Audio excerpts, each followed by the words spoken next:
అందరికీ నమస్తే. Telangana model. Telangana model అంటే వీళ్ళ 11 నెలల పాలనను వీళ్ళే టెస్ట్ పెట్టుకున్నారు. ఏం టెస్ట్ పెట్టుకున్నారంటే మహారాష్ట్రలో టెస్ట్ పెట్టుకున్నారు. మహారాష్ట్రలో వీళ్ళు చేసిన ప్రచారం అంతా కూడా తెలంగాణ స్కీమ్స్, తెలంగాణ ప్రభుత్వం డెవలప్‌మెంట్స్ ఈ ఇష్యూల మీద అక్కడ ప్రచారం చేస్తున్నారు. మొత్తం అక్కడ హోర్డింగ్స్ పెద్ద పెద్ద హోర్డింగ్స్ అవి ఎవరి డబ్బులో తెలంగాణ డబ్బులా 300 కోట్లు అయితే యాడ్స్ కోసం కేటాయించారన్నారు. తెలంగాణ డబ్బులు ఆ 300 కోట్లకెళ్ళి వాడుకున్నారా? లేకపోతే ఎందుకంటే ఇవి ఒక పెద్ద తమాషా ఉంటది. అక్కడ ప్రతి ఎలక్షన్‌కి ప్రతి అభ్యర్థి ఇంత ఖర్చు పెట్టాలి, పార్టీ ఇంత ఖర్చు పెట్టాలి ఉంటది కదా! ఈ యాడ్స్ తెలంగాణ కాంగ్రెస్ ఇచ్చిందనుకుంటే అలా లెక్కలకు రాదనమాట. తెలంగాణ కాంగ్రెస్ ఇయ్యదు. డబ్బులు మాత్రం గవర్నమెంట్‌కెళ్ళి ఇస్తారు కాబట్టి ఏ ఇబ్బంది ఉండదు. సరే ఎక్కడనో ఇచ్చారు డబ్బులు. కానీ వాళ్ళు ఇచ్చిన పేపర్ యాడ్స్, అక్కడ హోర్డింగ్స్, మొత్తం వాల్ పోస్టర్స్ మొత్తం ఇవే. మొత్తం తెలంగాణలో ఇది చేసినాం, అది చేసినాం, ఏమేమో చేసినాం, ఎట్టెట్లో చేసినాం. అసలు మనకే తెలవదు ఈ స్కీమ్స్ ఏందో. నేను రోజు చెప్పిన గుర్తుందా? రైల్వే డిపార్ట్మెంట్‌లో సెంట్రల్ గవర్నమెంట్ జాబ్స్ పడతాయి కదా! దానిల కోసం అంట ఈడ ఫ్రీగా కోచింగ్ సెంటర్లు పెట్టిరంట. పేపర్ యాడ్లు ఇచ్చిర్రు వాళ్ళు. ఒక్క కోచింగ్ సెంటర్ కన్నా ఒక్క వ్యక్తి కన్నా ఇచ్చిర్రా వీళ్ళు ఆర్ఆర్‌బీలో? ఇవ్వలే. కానీ అట్లా అసలు ఇవన్నీ చూస్తే చూడండి. అయ్యో! వీళ్ళ ఇన్ని స్కీమ్స్ ఉన్నాయా మనకే తెలవదు. అంత పరిశాన్ అవుతాం మనం. ఇన్ని స్కీమ్స్ ఇస్తే అసలు వీళ్ళ మీద ఎంత మంచిగుండేది. నిజంగానే వీళ్ళు గనక ఈ స్కీమ్స్ గనక అమలు చేసుంటే 11 మంత్స్‌లో అసలు కేసీఆర్‌ని ఎవరు గుర్తు కూడా చేసుకునేవాళ్ళు కాదు. కేసీఆర్ లేడు, బీఆర్ఎస్ లేదు, ఎవ్వరు లేరు. మొత్తం ఇదే అయిపోయింది. మొత్తం కాంగ్రెస్, జై కాంగ్రెస్. కానీ వీళ్ళు చేసింది ఏంది? వీళ్ళు చేసింది ఈ ఇంత ప్రచారం చేసింది దీనిలో సగం కూడా అమలు చేయలేదు. మహారాష్ట్ర ప్రజలను ఒప్పిద్దామని ప్రయత్నం చేసిండ్రు. నమ్మిద్దాం, నమ్మించి ఓట్లు ఇప్పించుకుందామని చూసిండ్రు. మొత్తం ఇగో అసలు రేవంత్ రెడ్డి ఎక్కడ మహారాష్ట్ర, ఎక్కడ రేవంత్ రెడ్డి? రేవంత్ రెడ్డి ఫోటోలు వేసి పెద్ద పెద్ద ఫోటోలు వేసి వీళ్ళు మన రైతులేనా? ఎక్కడ రైతులు? మరాఠా రైతులేమో వీళ్ళు ఈ యాడ్సుల్లా. ఇవన్నీ పెట్టి ఇంకో శ్రీ రేవంత్ రెడ్డి ముఖ్యమంత్రి తెలంగాణ. అసలు చూడండి ఎట్టెట్లున్నా చూడండి కథ ఎట్లున్నది. ఇగో 2 లక్షల రుణమాఫీ చేసేసినాం. 22 lakhs 18,000 crores వాళ్ళకి ఎంత అయిపోయింది అనుకుంటారు కదా. ఇంకా ఆయనతో మీడియా వాచ్ ఉన్నది కాబట్టి సరిపోయింది. లేకపోతేనా అసలు వీళ్ళు చూడు మొత్తం మన తెలంగాణలో ఉన్నారు. ఇగో వాళ్ళు వీళ్ళని చూసి ఓటేయాలన్నమాట. మహారాష్ట్ర జనం బట్టి విక్రమార్కను, పొంగులేటి సీనాన్నను, మహేష్ కుమార్ గౌడ్ను వీళ్ళని చూసి ఓటేయాలి. వీళ్ళని చూసి ఏమి వెయ్యరు. రాహుల్ గాంధీ, సోనియా గాంధీ, ఖర్గే, బిర్గే, నైచల్తా వీళ్ళని చూసి ఓటేయమని అడిగిన వీళ్ళు. అంటే తెలంగాణ మోడల్ను చూసి ఓటేయండి, మీరు మాకు ఓటేసి గెలిపిస్తే మహారాష్ట్రలో తెలంగాణలో అమలు చేసినట్టుగానే స్కీమ్స్, తెలంగాణలో అభివృద్ధి చేసినట్టుగానే మేము కూడా ఇక్కడ అభివృద్ధి చేస్తాం అని బహుశా వీళ్ళు గ్యారెంటీ కూడా ఇచ్చిండొచ్చు. ఎందుకంటే మనోళ్ళు ఉత్తోళ్ళు కాదు కదా. ఎట్లుంటుంది మనోళ్ళు తెలుసు కదా. అసలు అప్పుడు చెప్పలే ఉరికిపోయి బ్యాంకులో లోన్ తీసుకోండి, రేపు ఒక్కరోజు పండుకోండి, ఎల్లుండి అయిపోతుంది లోన్ మాఫీ చేసేస్తాం. మీది ఒక్కరోజు పండుకోండి, రేపు ఓటు వేయండి, ఎల్లుండి 4,000 రూపాయలు పెన్షన్ తీసుకోండి. ఎట్లున్నది? ఏదో యాడ్స్ ఉంటాయి. నేను చిన్నగా ఉన్నప్పుడు యాడ్స్ ఉండేది. ధర తక్కువ నురుగు ఎక్కువ. ఏంటివి సబ్బులు ధర తక్కువనే నురుగు ఎక్కువ వస్తుంది అనమాట. ఉతుకుతుంటే అమ్మ ఇది ₹1 సబ్బు ₹2 ఉంది నల్ల సబ్బు, చూస్తేనేమో నురుగు ఎక్కువ వస్తుందని. మన భ్రమ ఏంటంటే నురుగు ఎక్కువ వస్తుంది కాబట్టి మైల బాగపోతుందని. నురుగ్కు మైలకు సంబంధం ఉండదు. అది తర్వాత తెలిసింది. మైల పోతే నురుగు రావాలని అవసరం లేదు.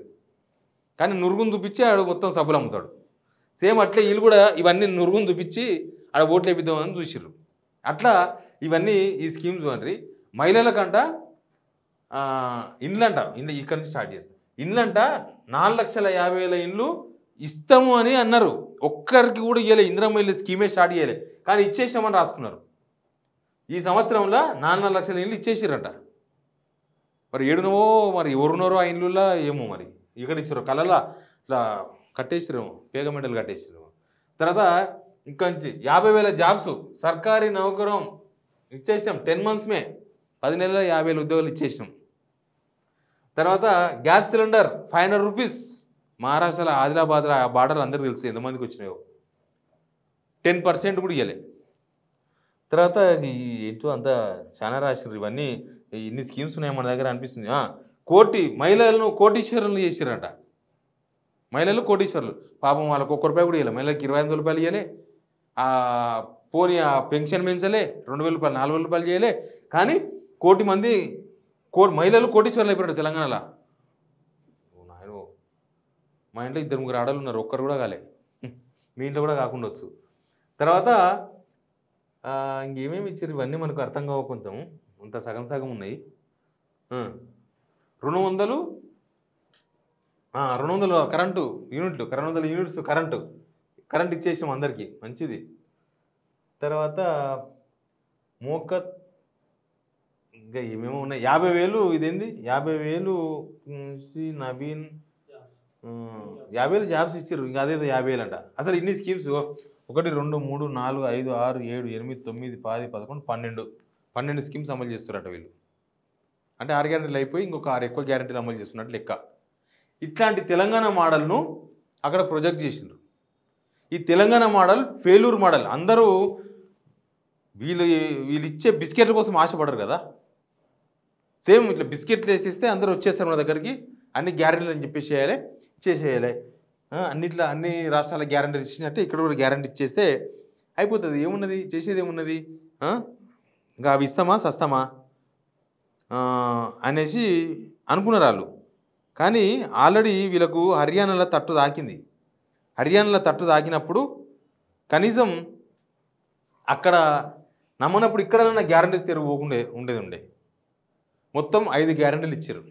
5 మన దగ్గర కర్ణాటకలో 5, మన దగ్గర 6, హిమాచల్ ప్రదేశ్లో 10, వీళ్ళకు 5 మహారాష్ట్రాలో. ఇంకా అవేం నమ్మనట్టున్నారు. మన దగ్గర వీళ్ళు అదే తెలంగాణ మోడల్ను వాళ్ళు నమ్మలే.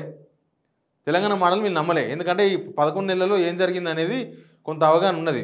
వీళ్ళు మహారాష్ట్రలో మన పక్కోళ్ళే వీళ్ళకు ఏమనుకుంటారు అంటే కళ్ళు మూసుకొని పిల్లి పాలు తాగి ఎప్పుడు చూడలే అనుకుంటుందంట. అట్లా వీళ్ళు కూడా ఇక్కడ స్కీమ్స్ ఏం అమలు చేస్తున్నారంటే దేశం అంతా చర్చ ఉంది. కాంగ్రెస్ ఉన్నదే 3 స్టేట్లలో దివాలా తీస్తున్నారని మొత్తం భారతదేశమే కాదు, మనోళ్ళు అమెరికాలో వాళ్ళు కూడా మాట్లాడుకుంటున్నారు. మన తెలుగోళ్ళు తెలంగాణ దివాలా తీసిందని. ఆ సిచ్యువేషన్లో వీళ్ళను మహారాష్ట్ర జనం నమ్మించే ప్రయత్నం చేసినారు. ఇట్లా తెలంగాణ మోడల్ను ప్రొజెక్ట్ చేసిండ్రు. కనీసం ఇక్కడ ఉన్న వాళ్ళు ఇప్పుడైనా గుర్తించాలి. తెలంగాణ మోడల్ మీరు చేస్తున్న మోడల్ తప్పు, మీరు చేస్తున్నది కరెక్ట్ కాదు. ఇంకా హైడ్రా కూడా ప్రచారం చేసుకుంటే ఇంకా బాగా వచ్చాయి ఓట్లు. హైడ్రా మేము మూసి సుందరీకరణ చేస్తున్నాం, మూసి కొలగొడుతున్నాం, ఇల్లు కొలగొడుతున్నాం, మొత్తం పడగొడుతున్నాం, అవి కూడా ప్రచారం చేసుకుంటే ఇంకా 4 ఓట్లు ఎక్కువ వచ్చేది కదా. ఎందుకంటే మీరు నచ్చిన స్కీమ్స్, మీకు మెచ్చిన స్కీమ్స్, మీరు డెవలప్మెంట్ అంటే అదే కదా మీ భాషలో కూల్చడమే మీ డెవలప్మెంట్ కదా. కనీసం ఇప్పటికైనా ఈ మోడల్కు ఇది ఒక పరీక్ష. తెలంగాణలో ఉప ఎన్నిక వస్తున్నామో ఏదైనా తెలిసేది. ఇక్కడ ఉప ఎన్నిక రాలే కాబట్టి ఏం తెలియదు. సర్పంచ్ ఎలక్షన్స్ పెట్టినా కొద్దిగా అర్థమయ్యేది. అది కూడా జరగలేదు. నేను ఐజీ శివారెడ్డిగా మాట్లాడతలేను. నేను జనం మీ సర్వే రిపోర్ట్లు ఉంటాయి కదా మీ దగ్గర, తెప్పించుకోండి సర్వేలు. ఇదే ఉంటుంది, నేను చెప్పింది ఉంటుంది అటు ఇటు. జనంలో తీవ్ర అసంతృప్తి ఉంది. మహారాష్ట్రలో కూడా మీరు ఇదే మోడల్ అమలు చేస్తామంటే వద్దురా బాబు మీరు వద్దు మీ మోడల్ వద్దు అని చెప్పేసి ఇట్లా చేసిండ్రు. పాపం రాహుల్ గాంధీ వాళ్ళు ఆ రాహుల్ గాంధీ బొమ్మ, రాజీవ్ గాంధీ బొమ్మ, అవసరమైతే ఆ గాంధీ తాత బొమ్మ వేసుకున్నా ఇంకా 4 ఓట్లు ఎక్కువ వచ్చేది ఇవి చెప్పుకునే బదులు. మరి వీళ్ళు మామూలుగా చెప్తారా? రాహుల్ గాంధీకి ఏమేం చెప్పిండ్రు? అసలు మొత్తం తెలంగాణ జనం అంతా నీరాజనం పలుకుతున్నారు. అసలు కేసీఆర్కు బుల్గాయే, బీఆర్ఎస్కు బుల్గాయే, బీజేపీకి బుల్గాయే, పూరాలో రాహుల్ గాంధీకే సాత్ హాయ్, రాజీవ్ గాంధీకి బులారే, ఇందిరాగాంధీకి బులారే అని చెప్పింటారు. గాంధీకి ఇట్లా అయింది లాస్ట్. బులారే అంటే ఇట్లా అయిపోయింది. Anyway Telangana model failure model అని మహారాష్ట్ర ప్రజలు పిలిపించారు. ఇంకా ఇప్పుడు ఈ తెలంగాణ మోడల్ని ఇట్టే కొనసాగిస్తారా? ఏమీ అమలు చేయకుండా అమలు చేసినట్టు అబద్ధాలు చెప్పుకుంటా పూడ గడుపుతారా? లేకపోతే లేదు మేము స్కీమ్స్ ఇచ్చినాం అమలు చేయాలి, ఇక్కడ జనం రేపు ఎలక్షన్ వస్తే ఇక్కడ ప్రాబ్లం అవుతుందని కళ్ళు తెరుస్తారా కాంగ్రెస్ అనేది చూద్దాం. Please subscribe signal TV.